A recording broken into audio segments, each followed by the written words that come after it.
Hello, everyone. This is your captain speaking, and just today, I'm a little bit late on this. We got some sneak previews, some releases, these leaked photos and such of OTS pack number 14, and this is definitely one of the better OTS packs. We're going to go through it, but first, if you guys are not subscribed, make sure you go ahead and subscribe and click the notification bell so you don't miss any uploads, and go ahead and follow me on Twitter at casuallygo. You'll find it. It's the picture of me with Venus, as you can see right there on screen. Obviously following Simo. But let's get into this. Let's talk about OTS number 14. So I'm going to be looking kind of over here instead of directly at you guys for a minute, just so I can read off the names. And then we'll talk about some of these things and maybe why some choices are here. But I am very excited for the Ultimate Rares. One of them is a little strange, and you'll see it here.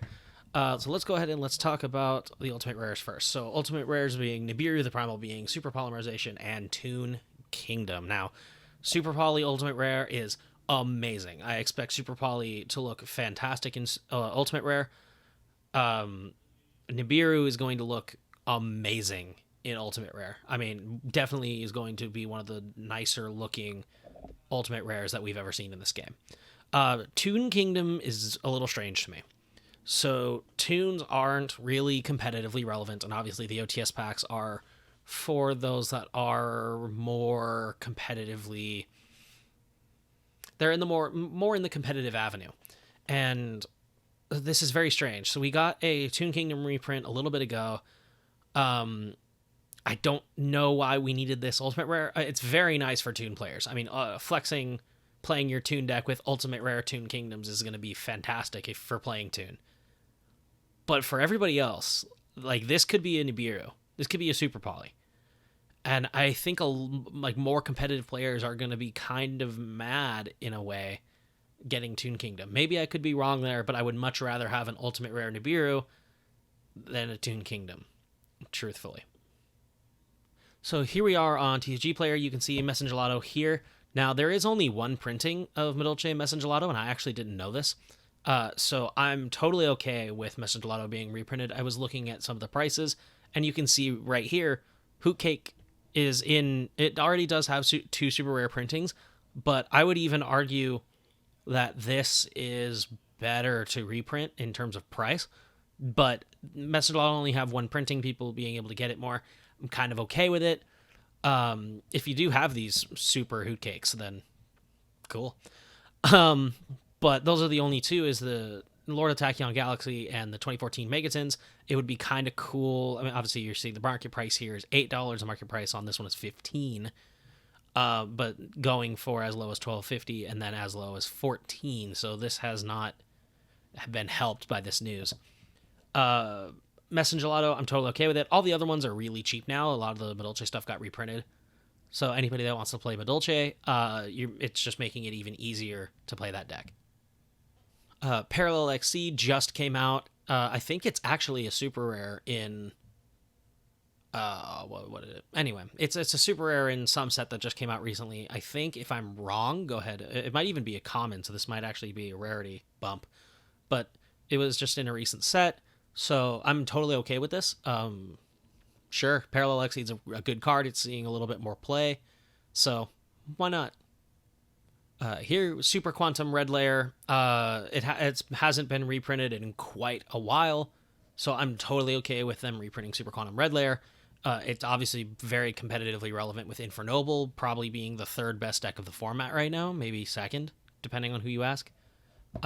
We got here $14, the lowest market price, pretty much matching up from Wing Raiders in the Ultra Rare, and then the common from OTS Pack 10 at $5 market price. Lowest being able to get it is $3.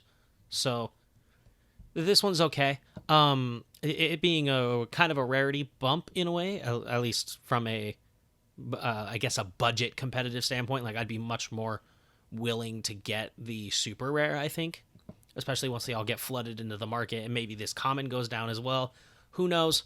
This $3.09 might actually be a reflection of this news, and people are now going to maybe buy these commons. But it's a short print from the OTS Pack 10, which is, it's probably, like, it would probably be higher or lower rather if it wasn't short print. So, okay.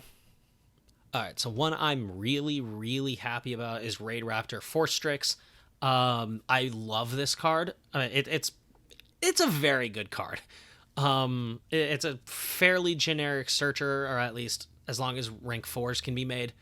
It does search a specific requirement, but I absolutely love this card. I think this is a fantastic card.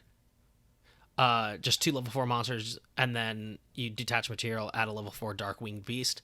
Phantom Rage is coming up, and there's some Raid Raptor support and some Phantom Knight support. So reprinting Force Strix makes a lot of sense. And when we get to some of the commons that have been released, you definitely see why this is reprinted as well. Smoke Grenade of the Thief is very interesting. I guess it kind of makes sense now why they didn't ban it, though I wish they would have banned it. Maybe they'll ban it on the next list, and then anybody who gets the super rares are kind of SOL. But I don't know. I don't really care for this one very much, but then again, I don't play Infernoble. Anybody who's playing Infernoble Knight, this is going to be a very nice rarity upgrade, though I don't think it's going to matter a whole ton if it gets banned, so whatever. UA signing deal, this one, I don't know. I really don't have any idea why this was reprinted. A Pointer of the Red Lotus is huge. I wow. I'm actually having trouble coming up with thoughts just off the top of my head. We've seen this card pop up for the past year or so, maybe even a little bit longer. God, this year's been so long. But giving players another way to play it is always going to be good. This one I didn't look up because I don't care a whole ton, but it's definitely going to drive the price down. This was a very sought-after card for a very long time. Very glad this is getting a reprint. And then the last one I want to talk about is Unpossessed. We're getting the Charmer structure deck next. I think it's either October, late October or early November release. This is just for that card, or for that structure deck, rather. It's a nice rarity upgrade. I don't think it's amazing by any sense. You can read the effect there. But I also don't play Charmers, so I have no idea if it's good or not. But hey, rarity upgrades. All right, now let's move on to the commons. So I'm just going to read them off here. Atlantean Dragoons, the Phantom Knights of Ancient Cloak, Void Ogre Dragon, the Phantom Knights Rank Up Magic Launch, Demise of the Land, and the Phantom Knights of Shade Brigandine. So 2 of these are fairly obvious as to why they're here. I don't know that they needed them.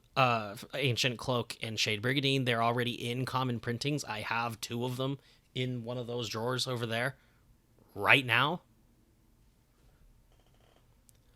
Dragoons is kind of interesting. I think there was already a common printing. Hold on, let me check that.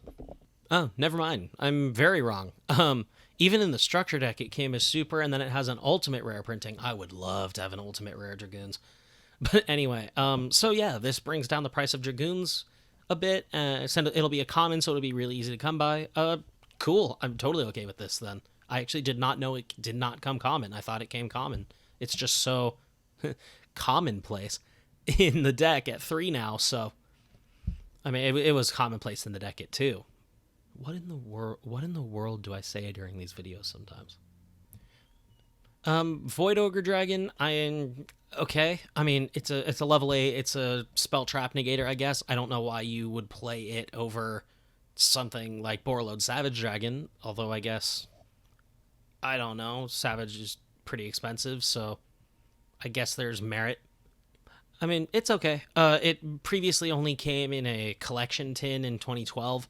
It's a couple dollars, so maybe it's decently hard to find, and they just wanted to give something. I don't know. I'm sure this could have been filled with something else, but there's also more commons coming, so who knows. So Demise of the Land is kind of interesting.